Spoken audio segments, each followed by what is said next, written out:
نبی پاک نے فرمایا علی کی تلوار کا ایک وار خندق کے میدان میں، ایک وار علی کی تلوار کا، فرمایا دو جہاں میں اگر سارے لوگ نفلی عبادتیں کرے تو علی کو اللہ پھر بھی زیادہ درجہ عطا فرمائے گا۔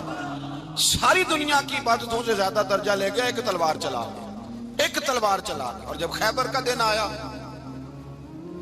کئی دفعہ صحابہ کہے فتح نہیں ہوئی، میرے رسول نے فرمایا سویرے میں جھنڈا دوں گا اور جس کو دوں گا اسے اللہ فتح دے گا۔ حضرت سیدنا ابو ہریرہ کہتے ہیں میں نے کان میں پوچھا، میں نے کہا حضور وہ کون ہے جس کو آپ جھنڈا دیں گے؟ چلے مجھے کان میں بتا دیں وہ کون ہے۔ تو حضور نے فرمایا اس کا تعارف یہ ہے کہ وہ خدا سے بھی پیار کرتا ہے، محمد مصطفیٰ سے بھی پیار کرتا ہے۔ حضور کوئی ایک تعارف اور، تو حضور نے فرمایا خدا رسول بھی اس سے بڑا پیار کرتا ہے۔ حضرت علی، صحابہ کہتے ہیں سارے منتظر رہے۔ حضرت عمر کہتے ہیں میں سویا ہی نہیں ساری رات کہ میرے ہاتھ جھنڈا آنے والا، سویرے مجھے ملے گی فتح کی نوید اور خوشخبری۔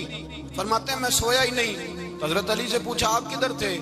جناب علی شیر خدا رضی اللہ تعالیٰ عنہ فرماتے ہیں میں تو اپنے کمرے میں سو رہا تھا، میری تو آنکھوں میں تکلیف تھی، میں سویا ہوا تھا، پتہ کیا بنا، کوئی آیا لے کے چلا گیا، کوئی عمر بھر بھی نہ پا سکا۔ میرے مولا تجھ سے گلہ نہیں، یہ تو اپنا اپنا نصیب۔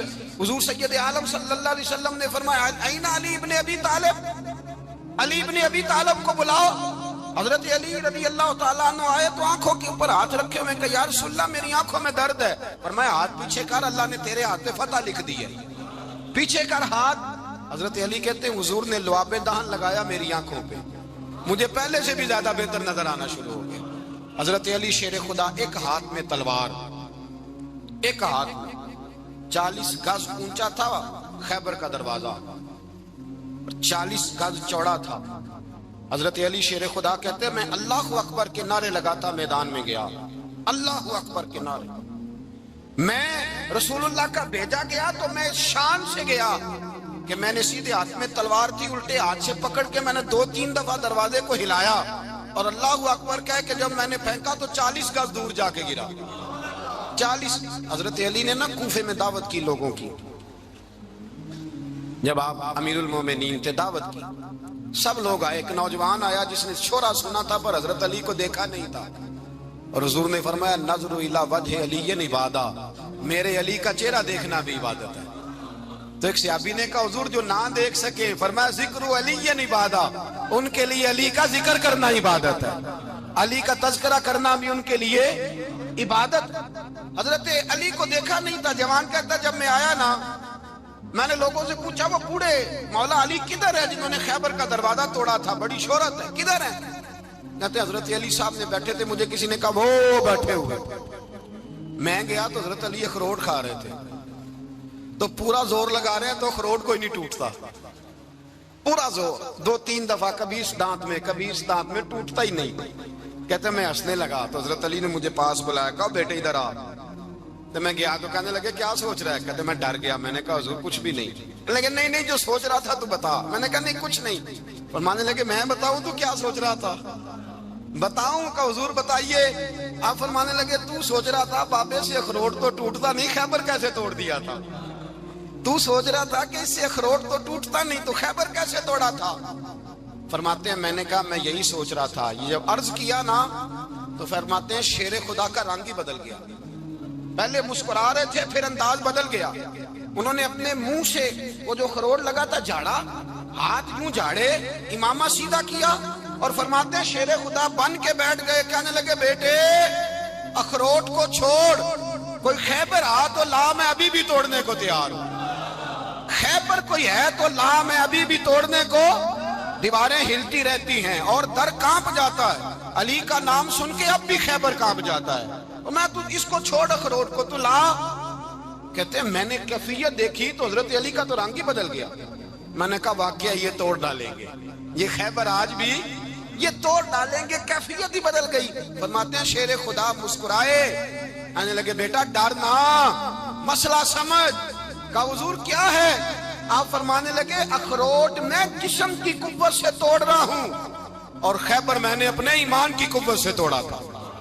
میرے ایمان میں آج بھی بڑی قوت ہے، آج بھی اگر کفر للکارے گا، آج بھی اگر دین کا دشمن للکارے گا، علی کا جذبہ جہاد آج بھی بڑا جوان ہے، غیرت ایمانی آج بھی بڑی دین کے ساتھ وفا کا رشتہ آج بھی بڑا میرا جوان ہے، تو بتا کوئی خیبر توڑنا ہے تو حضرت علی شیر خدا، ہر جگہ قربانی حضرت علی کی۔ جب مدینے میں نا حضور نے سب کو انصار اور مہاجرین کو بھائی بھائی بنا دیا تو حضرت علی چپ کر کے کھڑے ہیں۔ حضور نے فرمایا کیا سوچ رہے ہو؟ کہا حضور مجھے بھی تو کسی کا بھائی بنائے نا۔ حضور نے فرمایا انت اخی فی الدنیا والآخرہ، تو دنیا میں بھی میرا بھائی ہے، آخرت میں بھی میرا بھائی ہے۔ امام راضی نے لکھی ہے ایک بات، بڑی عجیب بات لکھی۔ امام راضی کہتے ہیں زمین پہ نبی پاک نے حضرت علی کو بھائی بنایا تھا تو آسمانوں پہ جبریل امین نے حضرت میکائیل کو بھائی بنا لیا۔ تو رب کریم نے پوچھا کیوں بھائی بن گئے ہو؟ کہا تیرے محبوب کا جلوہ دیکھ کے بن گئے۔ جس رات نبی پاک صلی اللہ علیہ وسلم ہجرت کر کے آئے نا، ایک کو حضور نے ساتھ لے لیا، امیر المومنین حضرت ابو بکر صدیق۔ ابو بکر دا پہلا نمبر کس کا ہے؟ دوسرا، تیسرا، چوتھا، یہ سبق بچوں کو یاد کرائیں۔ اب ہمارے لوگ مسئلے بھی قوالوں سے پوچھنے لگے ہیں، فتویٰ بھی قوال کا چلتا ہے، اللہ خیر کرے۔ حضرت ابو بکر صدیق کو حضور نے ساتھ لے لیا ہجرت کی رات، اور مولا علی شیر خدا کو بستر پہ سلایا۔ رستے میں بھی بڑا خطرہ تھا پر بستر پہ اس سے زیادہ خطرہ تھا، اس لیے کہ جب چادر میں لپٹا ہوا کوئی شخص ہے تو کسی کو کیا پتا کون ہے، اگر آ کے وہ پردہ نہ ہٹاتے ایسے ہی قتل کر دیتے تو کیا پرسانے حال ہوتا، کچھ بھی نہ ہوتا۔ امام راضی کہتے ہیں رب کریم نے فرمایا جبرائیل میکائیل تم دونوں کہتے تھے ہم بھی بھائی بھائی بن گئے ہیں، بتاؤ تم میں سے کوئی ایک دوسرے پہ جان قربان کرے گا جان؟ فرشتے خاموش ہو گئے تو رب نے فرمایا اب نیچے ذرا جلوے تو دیکھو، علی میرے رسول پہ جان قربان کر رہا ہے، جاؤ دیکھو نا جا کے جلوے، تم تو بھائی بھائی بنے تھے۔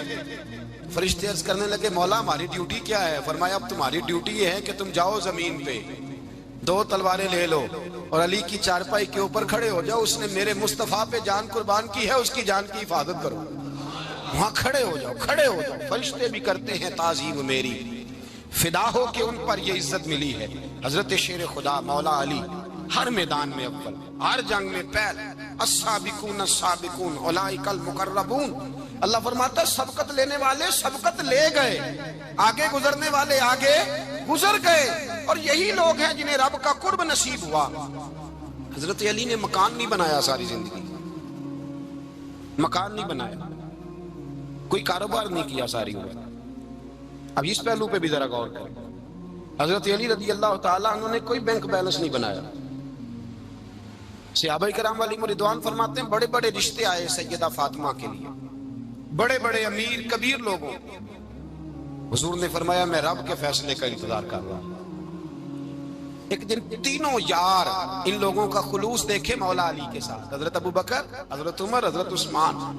حضرت علی ایک یہودی کے باغ میں مزدوری کر رہے تھے تو وہاں گئے اور جا کے کہا علی تو حضور سے سیدہ فاطمہ کا رشتہ کیوں نہیں طلب کرتا؟ تو حضرت علی کہنے لگے بھائیو نہ مکان ہے نہ گھر ہے نہ کچھ ہے، رشتہ کیسے مانگ لوں؟ کہا تو جا تو صحیح، ہمیں تو لگتا ہے رسول پاک تیرا انتظار کر رہے ہیں۔ مولا علی شیر خدا کہتے ہیں میں گیا اور جب میں حضور کی بارگاہ میں گیا تو انہوں نے مجھے تیار کر کے بھیجا، مجھے لفظ بھی سکھائے کیا کہنے ہیں، لیکن جب میں وہاں پہنچا نا تو میرے اندر طاقت ہی ختم ہو گئی بولنے کی۔ سلام لے کے تو حضور کے پاس بیٹھ گیا، حضور نے فرمایا علی کیسے آئے ہو؟ تو میں خاموش، پھر پوچھا کیسے آئے ہو؟ میں خاموش، پھر پوچھا کیسے آئے ہو؟ میں خاموش۔ کہتے دلوں کا حال جاننے والے رسول نے فرمایا علی فاطمہ کے لیے آئے ہو؟ فاطمہ کے لیے آئے ہو؟ تو حضرت علی کہتے ہیں میرا جواب بڑا نرالا ہے۔ میں نے کہا حضور وہ تینوں میرے پاس باغ میں گئے تھے، مجھے انہوں نے بھیجا ہے۔ کہتے رسول پاک مسکرا دیے، فرمایا علی انہوں نے نہیں تجھے بھیجا، رب کریم نے فاطمہ کا تیرے ساتھ نکاح کر دیا ہے، تیرے لیے فیصلہ ہو گیا ہے، فاطمہ کا تیرے حق میں فیصلہ ہو گیا۔ حضرت علی سیدہ فاطمہ کو بیاہ کے لے گئے تو حضرت زید بن حارثہ کے مکان میں کوئی مکان نہیں۔ او بھائی تو دولت دیکھ کے بیٹی کی شادی کرتا ہے، سرمایہ دیکھ کے پھر دعا کراتا ہے، دعا کریں اللہ میرے داماد کو ہدایت دے دے۔ میرے رسول نے بیٹی کی شادی کی تقوی دیکھ کے، پرہیزگاری دیکھ کے، دینداری دیکھ کے اس شخص کو بیٹی دی جو السابقون السابقون کے درجے میں شامل، جو ان الذین آمنوا وعملوا الصالحات اولئک هم خیر البریہ کے درجے میں شامل، ان کو اپنی بیٹی دی۔ حضرت علی شیر خدا رضی اللہ تعالیٰ عنہ فرماتے ہیں کہ سیدہ فاطمہ الزہرا کو میں بیاہ کے لایا، سارے گھر کے کام حضرت فاطمہ نے کیے، میں مزدوری کرتا 2 گھنٹہ یا 1.5 گھنٹہ، زور سے اثر کے درمیان کام کرتے. 2 کلو کھجوریں ملی تو مولا علی نے اٹھا کے اپنی کمر پہ رکھی. باغ کا مالک کہنے لگا علی تھوڑا کام اور کر لو. فرمایا 2 کلو ہو گئیاں بڑی ہیں, 1 کلو میرے بچے کھائیں گے, 1 کلو مدینے کے غریب بچے کھائیں گے. تو کہا علی کل کیا کرو گے؟ فرمایا کل جو رب زندگی دے گا وہ روزی بھی دے گا. تو بندہ مشورہ دینے لگا. مشورہ بھی ہوتا ہے نا قریب سے, مشوروں والے بھی بڑی خرابی کرتے ہیں اللہ ماشاءاللہ. کہا علی جائز پیسے تو کٹھے کر لینے چاہیے, کیا حرج ہے, جائز کٹھے کر لیں. تو شیر خدا نے ایک جملہ کہا پر شیروں جیسا کہہ دیا. حضرت علی فرمانے لگے مال حرام ہو تو عذاب ہوتا ہے, حلال ہو تو حساب ہوتا ہے. لہذا نہ میں عذاب والا کام کرتا ہوں نہ حساب والا کام کرتا ہوں, میں کٹھے ہی نہیں کرتا. نہ بندہ عذاب کے چکر میں پڑے نہ عذاب کے چکر میں پڑے. میں اس رستے جاتا ہی نہیں. مولا کائنات شیر خدا. اور بھائی حضرت سیدنا ابو ہریرہ رضی اللہ تعالیٰ عنہ فرماتے ہیں میں جب اس بات کو یاد کرتا ہوں تو آج بھی رو پڑتا ہوں. کون سی بات؟ فرمانے لگے میں کوفے کے بازار سے گزر رہا تھا تو مولا علی شیر خدا کوفے کے چوک میں کھڑے تھے اور ہاتھ میں زرہ پکڑی ہوئی تھی. وہ والی زرہ جو بدر میں بھی ان کے پاس تھی, وہ والی زرہ جو احد, حنین, خندق اور خیبر میں بھی ان کے پاس تھی. زرہ پکڑی حضرت علی نے اور شیر خدا کہہ رہے ہوں بھائیو میری زرہ خرید لو. میری زرہ, امیر المومنین ہے اس وقت, امیر وقت ہے, بادشاہ ہے, کوفے کے بازار میں. او بھائی میری زرہ خرید لو, یہ بڑی نسبت والی ہے, بدر, احد, حنین میں میرے ساتھ رہی. اور شیر خدا فرماتے کیا ہیں؟ فرماتے ہیں جب علی نے یہ لفظ کہے تو میری چیخیں نکل گئی. حضرت علی فرمانے لگے اگر میرے پاس نیا تامت خریدنے کے پیسے ہوتے تو میں اسے کبھی نہ بیچتا. نیا تامت خریدنے کے پیسے ہوتے تو میں کبھی نہ بیچتا. حضرت علی رضی اللہ تعالیٰ عنہ نے وہ زندگی گزاری, با پردہ, پرہیزگاری, درویشی, سادگی, ساری زندگی کسی کا شکوہ نہیں کیا مولا علی. حضرت علی المرتضیٰ کی محبت ایمان ہے. اور پھر ویسے بھی حضرت علی اتنے دانا ہیں. حضور علیہ السلام نے فرمایا اگر میں علم کا شہر ہوں تو پھر علی دروازہ ہے. علی باب علم کے, شہر علم کے باب علی ہے. امام صفوری کہتے ہیں ایک دن نا حضرت جبریل امین انسانی شکل میں مولا علی کے سامنے آ کے کھڑے ہو گئے. کون؟ حضرت جبرائیل علیہ السلام. حضرت جبریل امین کھڑے ہوئے انسانی شکل میں تو کہنے لگے علی یہ بتائیے کہ جبریل اس وقت کہاں ہے؟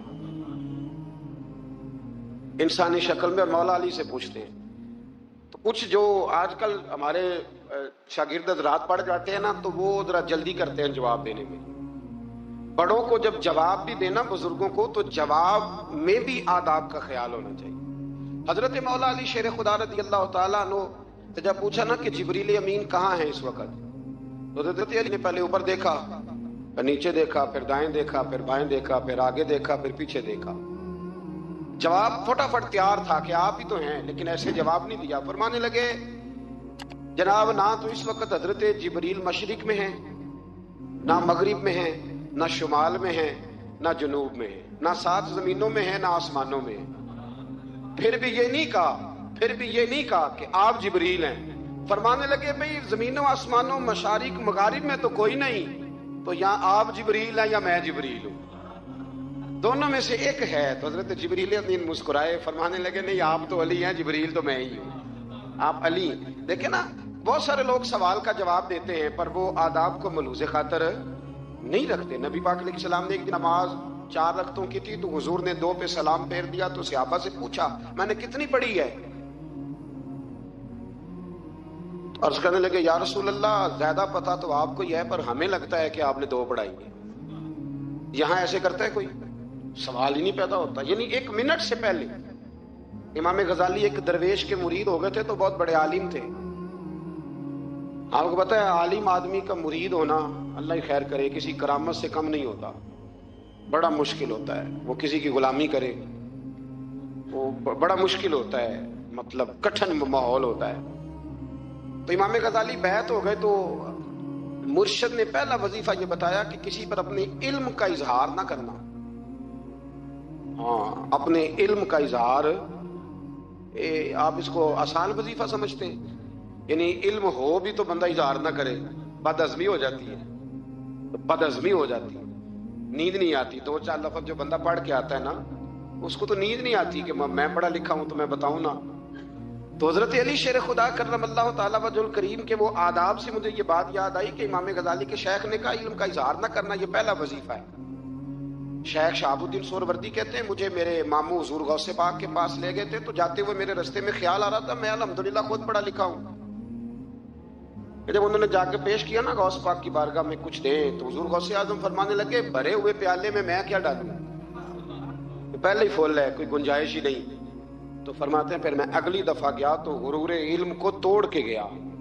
تو پھر میں غوث اعظم کی بارگاہ میں بیٹھا تو اللہ تبارک و تعالیٰ نے پھر مجھے جھولی بھر کے خیرات عطا فرمائی. یاد رکھ. وہ کہتے ہیں انہوں نے کہا کہ اظہار نہیں کرنا علم کا. تو بس ایک دن بیٹھے بیٹھے نا ایک بندہ مسئلہ پوچھنے آیا, انہوں نے بزرگوں سے مسئلہ پوچھا, میرے مرشد سے. امام غزالی کہتے ہیں میرے پیر سے مسئلہ پوچھا تو وہ کہنے لگے بھئی مجھے نہیں اس سوال کا جواب آتا. حضرت صاحب نے کہہ دیا مجھے نہیں آتا. کہتے میں قریب تھا, میں نے اس بندے کو بلایا, میں نے کہا مجھے آتا ہے جواب, میں بتاؤں؟ تو کہتے ہیں شیخ فرمانے لگے غزالی تیرا کیا خیال ہے مجھے نہیں تھا جواب آتا؟ یہ تو تجھے آزمانے کے لیے کہا, تیری ابھی میں نہیں نہ گئی تو کوئی نہیں میاں پھر ابھی تو رستے میں ہی رہے گا. فٹافٹ لوگ کہتے ہیں ہم ایسی لاکھوں کتابیں قابل ضبطی سمجھتے جن کو پڑھ کے بیٹے باپ کو خبتی سمجھتے. ایک بات یہ کہ ان سے محبت کرنی ہے, دوسری بات یہ کہ ان کی سیرت. پہلی بات زندگی میں ادب بڑا کیا مولا علی شیر خدا, بڑا ادب کیا. حضرت علی کہتے ہیں میں نے نبی پاک سے ایک سوال پوچھنا تھا تو میں نے 14 دن انتظار کیا. نہیں سوال جو ذہن میں آ جائے تو نمبر پاس ہوتا ہے تو 14 منٹ انتظار ہوتا ہے, میں نے تو گھنٹے کا ہی نہیں. یعنی 14 منٹ بھی بندے انتظار, سوال ہی پیدا نہیں ہوتا. اور اگر پیر صاحب فون نہ ریسیو کریں تو وہ متکبر ہے, اگر وہ فون نہ اٹھائیں تو پھر یہ ہے کہ اب دین کی بات کس سے پوچھیں جی ہم, پھر ہمارے پاس فلسفہ ہے. کہتے میں نے 14 دن انتظار کیا. کیا؟ مولا علی فرماتے میرے دل میں خیال تھا کہ کوئی اور آ جائے اور جو میں بات پوچھنا چاہتا ہوں وہ نبی پاک سے پوچھ لے, وہ حضور سے پوچھ لے تو میرا بھی چلو معاملہ بن جائے گا. اب ان سے زیادہ کو بے تکلف تو نہیں تھا نا نبی پاک کی بارگاہ میں, جھٹ پوچھ سکتے تھے. 14 دن. کہتے 14 دن کے بعد بندہ آیا, وہی سوال پوچھا جو میں نے پوچھنا تھا. تو کہتے ہیں حضور جواب اسے دے رہے تھے اور دیکھ میری طرف رہے تھے, جواب اسے دے رہے تھے اور توجہ حضور کی میری جانب. ایک ان کی زندگی میں ادب بڑا ہے. دوسری بات یہ کہ گہرا علم ہے مولا علی کا.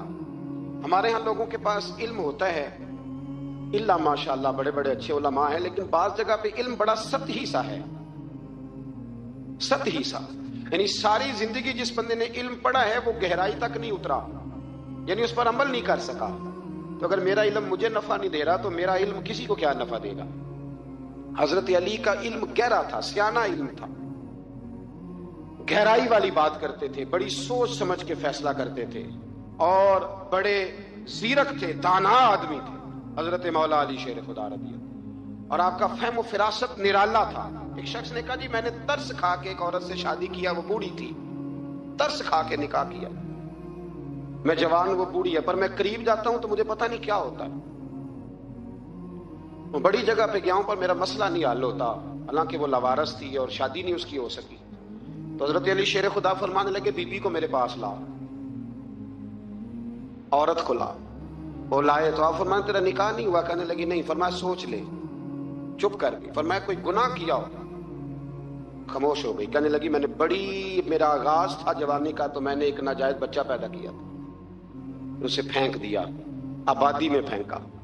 تو حضرت علی شیر خدا فرمانے لگے یہ تیرا وہی بچہ ہے. چونکہ جو اس نے کیفیات بتائی ہیں وہ یہ ہے کہ انسان ماں بہن جو اس کی ہوتی ہے نا, کچھ بھی ہو جائے اللہ تعالیٰ نے فطری جذبے رکھے ہوتے ہیں. تو وہ کوئی حیوان ہو تو بات الگ ہے, اگر انسان ہو تو وہ مطلب انسان ماں کے سینے سے لگ بھی جائے تو اسے شفقت کا رنگ تو نظر آتا ہے, لیکن اس کے اندر وہ جذبات پیدا ہو سکتے نہیں. بیٹی سینے سے لگ جائے تو وہ والے جذبات اس میں تو حضرت علی شیر خدا کا علم بڑا باریک. تو آپ فرمانے لگے میاں وہ جو تیرا اس کے اوپر ترس آیا نا, اس کی بھی وجہ یہ ہے کہ تیرا اس سے کوئی ازل سے رشتہ ہے, لہذا تمہارا نکاح ہی منعقد. اتنا گہرا, سیاںہ اور پیچیدہ, یعنی باتوں کی گہرائی تک. آج ہمارے بہت سارے میری طرح کے لوگ تقریر کرتے ہیں تو وہ عوامی نفسیات کے مطابق بات نہیں کر پاتے, کیونکہ ہم جو تقریر رٹ کے آئے ہیں وہ تو ہم نے تو علم ظاہر کرنا ہے, اور نعرہ لگوانا بڑا شوق ہے. جب تک وہ مطلب لوگوں میں شوق نہ پیدا ہو پھر بعد میں گفتگو ہوتی ہے. آج میں جلسہ لوٹ لیا ہے, تو میں کہا کرتا ہوں کہ جلسہ لوٹا